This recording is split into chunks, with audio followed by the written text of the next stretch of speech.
ত্রয়োদশ জাতীয় সংসদ নির্বাচনে ভোটের দিন ঠিক হয়েছে 12ই ফেব্রুয়ারি। সারা দেশে বইছে সেই ভোটের হাওয়া।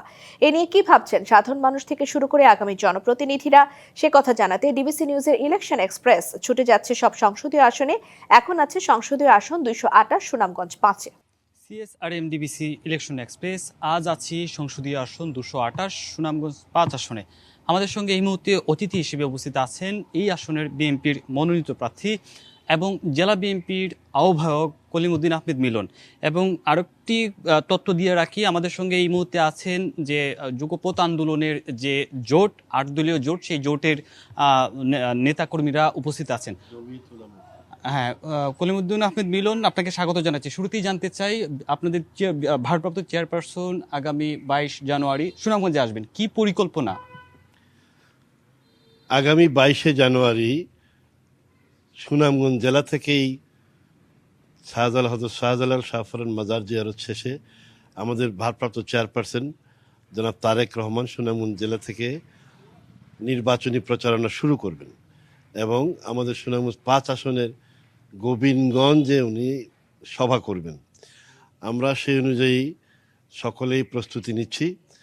আমাদের বিএনপি অঙ্গ সংগঠন এবং জনগণের মধ্যে ব্যাপক উৎসাহ এই সভায় যোগ দেওয়ার জন্য। আমাদের যুগপৎ আন্দোলনের সঙ্গী জমিয়তুল উলামা ইসলামের সম্মানিত নেতৃবৃন্দরা এখানে আসছেন। ওনাদের সাথে আমরা এখন আলোচনায় বসবো কীভাবে এটাকে, আমাদের এই পথসভাটাকে জনসমুদ্রে রূপান্তরিত করা যায়। নিশ্চয়ই সেটি হবে। আমরা 5 আসনে ফিরতে চাই। আপনার প্রত্যাশা কি এই নির্বাচনে? আমাদের প্রথম প্রত্যাশা হচ্ছে জনগণকে নিরাপদে রাখা এবং ধর্ম বর্ণ সম্প্রদায় সকলকে আমরা নিরাপদে রাখতে চাই, আমরা শান্তিতে রাখতে চাই এবং উন্নয়নের মধ্যে রাখতে চাই। আমাদের বেশ কিছু বড় বড় সমস্যা আছে। এই সমস্যাগুলো যেমন আন্ত ইউনিয়ন এবং উপজেলার মধ্যে সড়ক যোগাযোগের মধ্যে আমরা অনেক ক্ষেত্রেই পিছিয়ে আছি, যা জনগণকে দুর্ভোগ পোহাইতে হয়। এবং আমাদের স্বাস্থ্য ব্যবস্থাতে আমরা প্রভূত উন্নয়ন চাই। আমরা ইউনিয়ন লেভেল পর্যন্ত জনগণ যাতে স্বাস্থ্যসেবা পায় এই বিষয়ে আমরা কাজ করতে চাই। নিশ্চয়ই। আরেকটি প্রশ্ন, আপনার দলের একজন স্বতন্ত্র প্রার্থী এই আসনে নির্বাচন করবেন যতটুকু আমরা জেনেছি। এছাড়াও জামাতের একজন শক্তিশালী প্রার্থী রয়েছেন, জয়ের ব্যাপারে কোনো চ্যালেঞ্জ দেখছেন?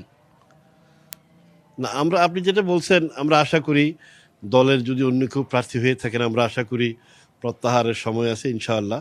দলের নির্দেশ এবং দলের প্রতি শ্রদ্ধা জানিয়ে তিনি প্রত্যাহার করবেন, আমরা এটা আশাবাদী। আর অন্য প্রার্থী তো থাকতেই পারে।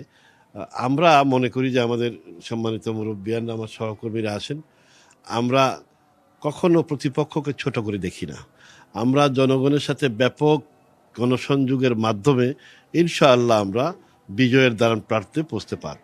নিশ্চয়ই, আপনাকে অসংখ্য ধন্যবাদ। আমরা ছিলাম সংসদীয় আসন 228 সুনামগঞ্জ 5 আসনে। আমাদের সঙ্গে ছিলেন এই আসনের বিএনপির মনোনীত প্রার্থী এবং জেলা বিএনপির আহ্বায়ক কলিমুদ্দিন আহমেদ মিলন।